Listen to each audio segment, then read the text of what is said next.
Questionable calls nearly cost Alex Eala the 2025 SEA Games gold.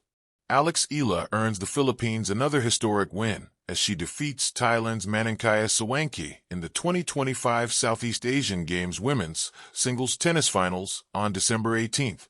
Eala won in two straight sets, 6-1, 6-2, in a contentious match that saw three questionable calls from a linesman and multiple lulls that disrupted the world number 53.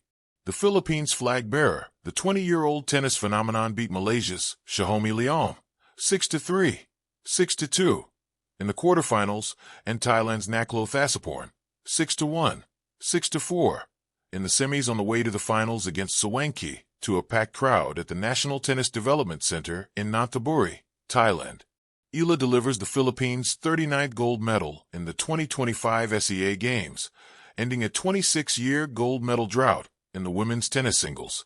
It was 1999 when Maricris Fernandez took home the Philippines' last gold medal in the category. Three wrong calls. The 2025 Southeast Asian Games women's singles tennis finals, though seemingly one-sided in favor of Eala, was not short of drama.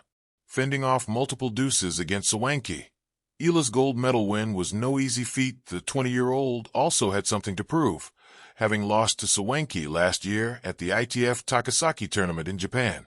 In the second set, at one game all, after a third erroneous call by a linesman, all overruled by the umpire, Eala requested that the linesman be replaced. But even before that, there was an ill-timed long break after the first set, seemingly to put Eala off her game. Sawanki also made two equipment change breaks to replace her insoles, which was allowed, an instance that also took place during the Thai semifinals bout against Indonesia's Janice Jen. Prior to Jen's loss to Sawanki, the Indonesian number 1 and world number 54 was predicted to face Eala in the finals. The second seed, Jen, retired after the first set due to breathing issues. In a post-match interview, Eala said she has already considered this a great start to a new season, though the next tennis tour season begins in January.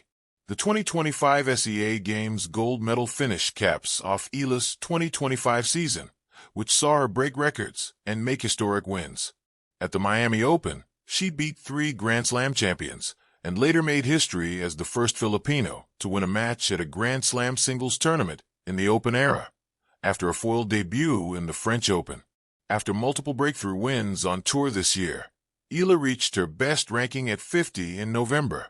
The roar inside the stadium in Bangkok was not the kind that rose cleanly from joy or despair. It was jagged, fractured, half cheers, half disbelief, like a wave that couldn't decide which direction to break.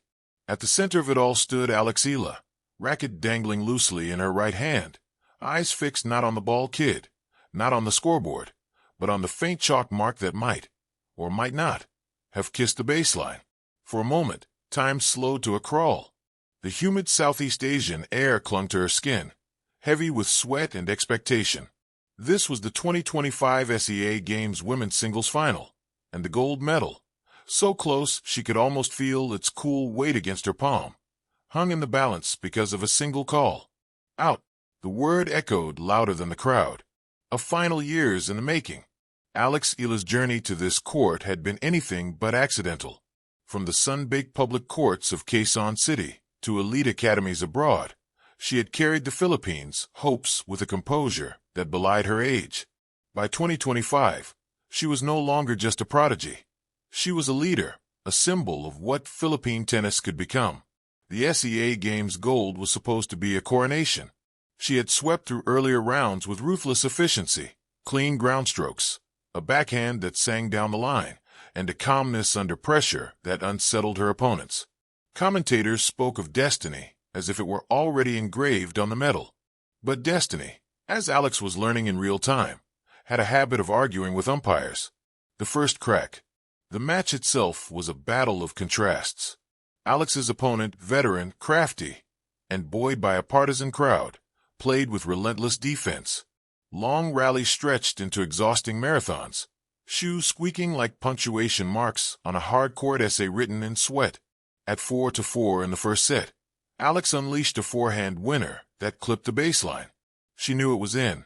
Her opponent knew it too, There was a flicker of hesitation before the call came. Out. Alex's eyebrows lifted just slightly. She walked to the mark, eyes scanning the paint. The ball's imprint grazed the line like a whisper. In bigger tournaments, there would have been Hawkeye, a digital arbiter immune to nerves or nationalism. Here, there was only human judgment. She didn't argue. She nodded, bounced the ball, and played on. Champions, she had been taught, don't bleed energy into injustice. Still, something shifted. The first crack appeared, not in her game, but in the atmosphere. Momentum on a whistle. The calls kept coming. A serve called long that seemed to skid the tape's shadow.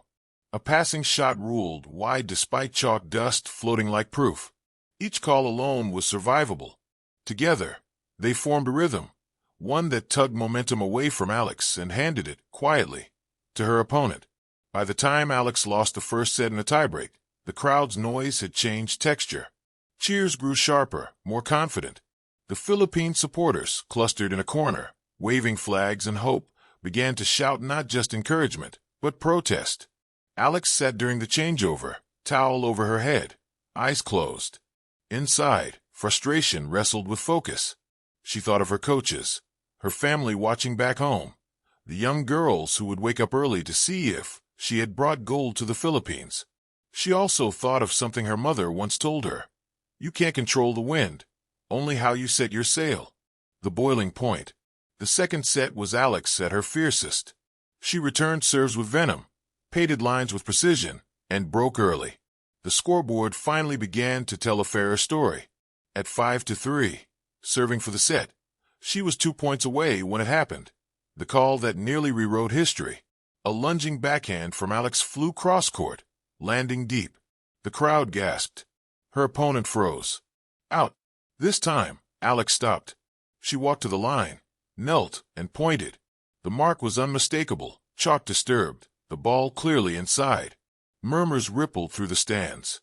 Even neutral spectators leaned forward. The chair umpire descended, inspected briefly, then stood. Point stands. For the first time in the match, Alex spoke, not loudly, not angrily, but firmly. Sir, that ball was in.